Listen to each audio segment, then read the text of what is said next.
Bonjour à toutes et à tous, bienvenue sur ma chaîne et sur cette série de vidéos qui s'adresse aux futurs candidats du CAPES externe d'allemand, aux futurs professeurs d'allemand qui souhaiteraient voilà, prétendre au concours et s'y préparer de la manière la plus rigoureuse possible. Je vais donc au sein de cette vidéo et des suivantes vous parler des conditions pour s'inscrire au CAPES et des différentes épreuves, mais aussi des programmes et de quelques conseils que je peux vous donner afin de se préparer au mieux à la session 2024 et aux sessions des années suivantes. Mais tout d'abord, parlons un peu de moi. Qui suis-je?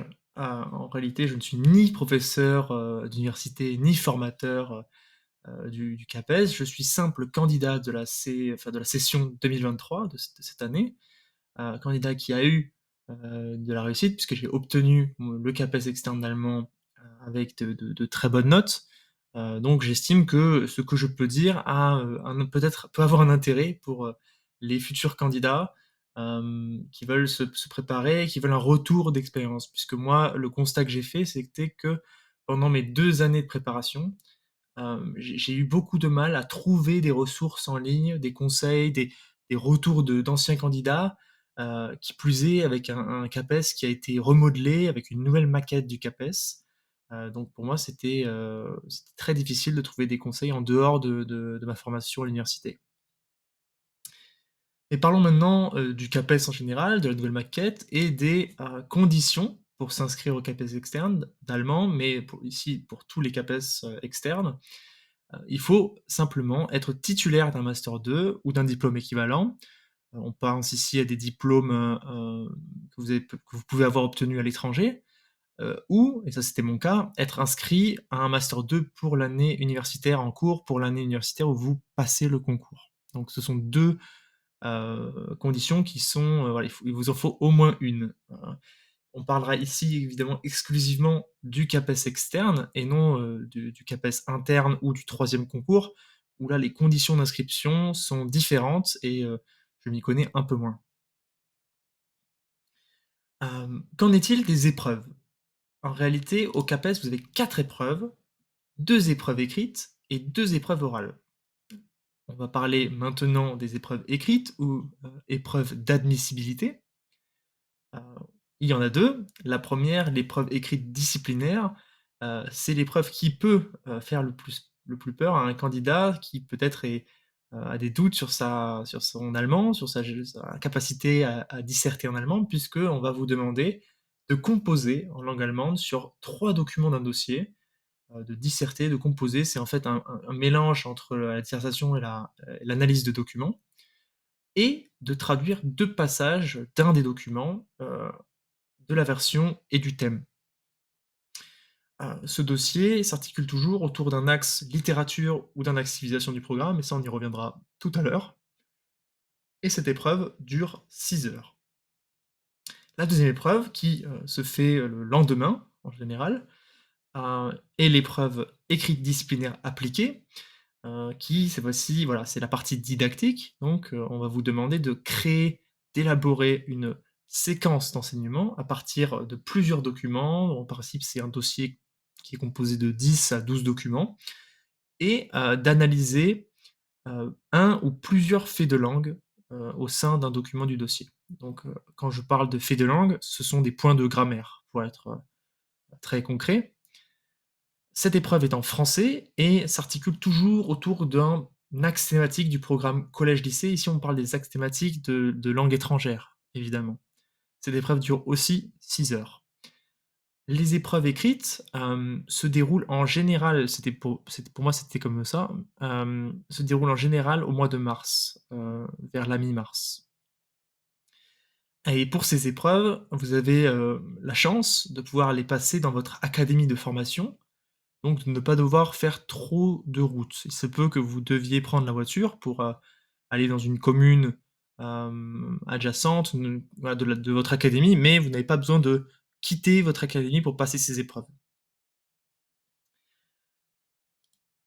Une fois que vous avez été, admissible, donc vous avez reçu vos résultats au courant du mois de mai, Vous êtes maintenant admissible, vous avez l'opportunité de passer les épreuves orales. Encore une fois, 2 épreuves. La première est l'épreuve orale d'entretien. C'est une épreuve qui est maintenant, commune à tous les CAPES et à certains autres concours, de la fonction publique, de l'éducation nationale. On pense ici, par exemple, au concours, CPE, documentaliste, donc ça, c'est une épreuve qui est commune. C'est cette épreuve, en fait, est, voilà, sous le modèle de l'entretien d'embauche, comme on pourrait l'avoir dans le privé, avec, une présentation très brève du candidat, de son parcours, universitaire, professionnel, de ses motivations, en 5 minutes, avec 10 minutes d'échange avec le jury. Puis, et sans préparation aucune, vous allez être mis dans 2 situations, enfin dans 2 mises en situation professionnelles, que vous allez devoir analyser et vous allez devoir expliquer ce que vous, en tant que professeur, vous feriez. Cette épreuve dure 45 minutes et n'a pas de temps de préparation. La deuxième épreuve est l'épreuve orale de leçon. C'est une épreuve qui, là aussi, est commune avec d'autres CAPES, sauf qu'en allemand, et en langue étrangère, elle a une organisation particulière. On pensera ici à l'analyse et aux commentaires en langue allemande d'un document vidéo, ou audio, heu, allemand. Donc ça peut être un bout de reportage, d'un dessin animé, ce genre de choses. Vous avez, 15 minutes de présentation en allemand, puis 15 minutes d'entretien, d'échange avec le jury, aussi en allemand. Donc une demi heure, s en allemand. Heu Suivi de, l'élaboration d'une séance d'enseignement, cette fois-ci en français, à partir du document que vous avez analysé, et commenté, le document vidéo et d'un ou plusieurs autres documents qu'on va vous présenter au sein d'un dossier documentaire de, là aussi, 8 ou 9 documents. Vous avez pour cette, partie 20 minutes de présentation, ininterrompue et 10 minutes d'échange, d'entretien. Cette épreuve pardon, dure, au maximum, 1 heure et est précédée de 3 heures de préparation. Les épreuves orales, se déroulent en général, à la mi-juin et en tout cas pour l'allemand, il faut le savoir, sont faits, au sein d'un seul centre d'examen au niveau national. Cette année, c'était en Bretagne. Donc il faut se déplacer sur plusieurs jours, en dehors de votre académie. Alors pour certains, ça peut paraître, à la porte à côté, mais pour d'autres, je pense certainement, en particulier aux académies du sud, c'est plus compliqué. Donc c'est à prendre en compte, c'est une charge, financière en plus. Parlons maintenant des programmes du CAPES d'allemand. Hem, les programmes changent tous les 2 ans, ou du moins un axe, évolue chaque année. Mais une fois qu'un axe est introduit, il reste 2 ans. Mais dans tous les cas, cela se présente de la façon suivante, avec un axe civilisation, un axe littérature et un axe didactique, que j'appelle moi didactique. En réalité, il faut simplement connaître les programmes d'enseignement du collège et du lycée pour vous donner un aperçu, des programmes du lycée au programme de CAPES cette année. On pouvait parler de diversité inclusion, vivre entre les générations, fiction et réalité, mais ce sont des choses qui évoluent, chaque année et je conseille aux candidats d'être familiarisés avec tous les axes puisque, c'est tout pour moi important pour un futur prof, de langue. Et parlons maintenant de ce qui nous intéresse, ce qui concerne la langue allemande. Hem, la civilisation tourne toujours d'une période historique d'un pays germanophone, donc non pas seulement de l'Allemagne, mais bien de tous les pays germanophones, donc la Suisse, l'Autriche. Pour vous donner l'exemple, hein, directement de ma session à moi, 2022-2023, hem, l'axe civilisation consistait enfin, se basait autour de l'histoire de l'Autriche de 1918 à 1938. Donc là, on parle pas du tout de l'Allemagne, mais bien de l'Autriche. L'axe littérature, comme son nom l'indique, s'articule autour de l'œuvre littéraire d'un écrivain germanophone, encore une fois pas forcément allemand, puisque c'est, l'exemple que je prends ici de ma session encore une fois. Franz Kafka, était au programme cette année, hem et voilà, c'est pas toute l'œuvre de Franz Kafka qui est au programme, simplement, le recueil, ce recueil de textes, Die Erzählungen Originalfassung. Donc voilà, c'est toujours autour d'un écrivain germanophone. Comment se préparer au CAPES? Et là encore, mes conseils sont à prendre avec, des pincettes puisque j'ai moi-même suivi une formation, le master MEF, qui selon moi a des avantages, conséquents. J'y reviendrai encore une fois, plus tard dans cette vidéo, mais il y a autant de formations qu'il y a d'individus. Je vous conseille par contre d'en suivre une. Je pense que c'est plus, judicieux. Donc on peut penser au master MEF qui se déroule sur 2 années. Selon moi, l'avantage du master MEF et c'est celui que je connais le mieux, c'est qu'il vous permet en fait de toucher à tous les secteurs, ou à toutes les matières qui sont valorisées au CAPES. C'est un master qui se dédie à la préparation au concours. Même si, les différentes réformes font que ce master essaye un peu de se détacher du concours et à être plus professionnalisant, je trouve que c'est quand même la voie royale et on va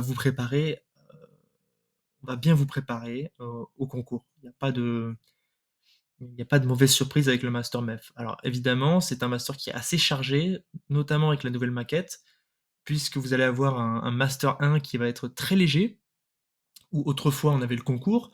Là, il y a plus le concours, simplement les cours à l'université et le master 2 est par contre très chargé, puisque vous allez avoir, les cours à l'université, la prépa concours, le concours en lui-même donc voilà, le stage et le mémoire de recherche. Donc il y a beaucoup, beaucoup de charge de travail. C'est faisable, hein, c'est faisable, en ayant ses priorités, mais c'est quelque chose où il faut s'y préparer, je pense, en master 1. Il faut avoir une vision sur 2 ans. Sinon, vous pouvez vous former à distance au CNED. Ça, c'est très pratique si vous avez un emploi ou une activité professionnelle principale et que vous n'avez pas forcément le temps de vous rendre tous les jours à l'université, puisque c'est ce que le c'est un des prérequis du master MEF, c'est de se consacrer quasiment entièrement à ce master. La formation à distance au CNED, que je n'ai pas suivie, qui va vous coûter, quelques centaines d'euros, mais vous permet en fait d'avoir une flexibilité, supplémentaire avec des professeurs, là aussi, qui sont tout à fait compétents. Et puis finalement, vous pouvez préparer, pouvoir avoir une préparation personnelle et vous présenter au CAPES en candidat libre. C'est tout à fait possible, si ce n'est, qu'il faut évidemment respecter les conditions d'inscription que j'ai mentionnées au début de cette vidéo, mais c'est tout à fait possible si votre allemand est bon, si, vous avez une préparation qui est rigoureuse, si vous vous renseignez, si vous lisez les rapports du jury, de vous présenter, heu, au CAPES sans, avoir suivi de formation particulière en candidat libre. Il y a des inconvénients, mais on peut toujours s'y préparer, à la maison. Mes conseils. Voilà, encore une fois, je ne suis qu'un simple candidat, j'ai obtenu le CAPES avec des plutôt bonnes notes, mais c'est des conseils qui s'adressent plutôt aux étudiants qui sont déjà en master 1 ou qui ont la la vocation à se présenter au concours dans les prochaines années, de commencer au plus vite, au plus tôt, à s'imprégner au maximum de la langue et de l'actualité des pays germanophones. C'est quelque chose qu'on va vous demander tout au long du master, mais c'est un travail qui est personnel, puisqu'on personne va les vérifier si vous le faites et c'est quelque chose qui est extrêmement, qui peut être extrêmement bénéfique pour le candidat, puisque se tenir au courant des faits d'actualité, des sujets de société, en Allemagne, en Autriche, en Suisse, c'est quelque chose qui est, qui plaît au jury et si vous savez rebondir sur un fait d'actualité, ça va montrer que vous êtes un professeur qui se tient au courant ou un futur professeur qui se tient au courant de l'actualité. Évidemment, préférez les chaînes d'information, disons, officielles, dont la valeur n'est pas à remettre en question. On peut penser ici aux 20 allemand, le Tagesschau ou Deutsche Welle. Lisez les journaux, ce genre de choses. Hem, il faut aussi, selon moi, se familiariser avec le système scolaire français, et allemand si c'est un bonus, ainsi qu'avec la recherche didactique. Donc ça, c'est quelque chose que le master math fait très bien et c'est les selon moi là où il va falloir insister si vous faites une préparation tout seul à la maison, puisque vous allez pas avoir la po le l'opportunité de faire de stage en établissement, ce qu'on fait souvent en master math. C'est de voir comment ça fonctionne, l'école, le voir le parce que vous l'avez vu en tant qu'élève, mais voir l'envers du décor, comment se positionne un professeur, quels sont les acteurs, comment on organise certaines choses, comment on monte une séquence, comment on monte une séance, comment est-ce que la langue, peut être transmise, quelles sont les techniques, qu'est-ce qu'on attend de vous? On parlait ici de la méthode actionnelle en langue, c'est quelque chose qu'on ne peut pas deviner et oui, il faut se familiariser avec tout ça. Et selon moi, l'un des points les plus importants, vraiment qui est, extrêmement précieux, qui moi en tout cas m'a beaucoup aidé, c'est de lire les rapports du jury, le plus tôt possible et de revenir dessus à chaque fois que vous avez un doute sur une chose, sur une épreuve, c'est de relire le rapport puisqu'en fait c'est, heu, le jury qui, en principe, l'été, va publier un rapport donc en détaillant, la session pardon, précédente, ce qu'il ne faut pas faire et ce qu'il faut faire, les erreurs qu'ont fait les candidats, et comment, mieux s'y préparer. Donc c'est vraiment une mine d'or, ce rapport. Il faut absolument le lire et selon moi, c'est là où, on a toutes les bonnes informations puisque c'est le jury, hein, directement, c'est, les personnes qui vous mettent la note, qui vous disent ce qu'il faut faire. Donc c'est quand même, selon moi, important. Alors, ils sont en principe censés être publiés en début d'année universitaire. Je sais que l'année dernière, là où j'ai passé le CAPES, ça a été publié, assez tard, en octobre et encore je pense, si je me demande pas si c'était pas début novembre. Donc c'est quand même assez tard quand les épreuves sont en mars. Mais bon, ça c'est vraiment quelque chose il faut lire. Vous pouvez déjà lire le rapport de 2022. Là, vous avez la chance, que je n'ai pas eu moi, puisque le rapport 2021, c'était sur l'ancienne maquette, donc ça ne concernait pas toute l'épreuve. Là, vous allez avoir 2 nouveaux rapports du jury, qui sont sur la bonne maquette, celle que vous allez, passer, les années qui suivent. Voilà, pour cette, courte vidéo, présentant très brièvement le CAPES externe d'allemand.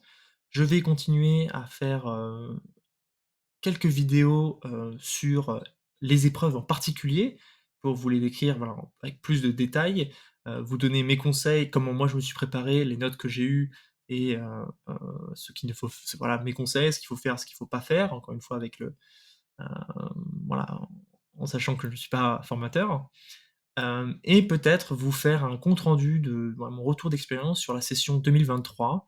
Je pense encore, à demander mes copies afin de peut-être, voilà, pouvoir vous les montrer, les analyser, voir là où j'ai péché, là où j'ai eu ce que j'ai fait de bien.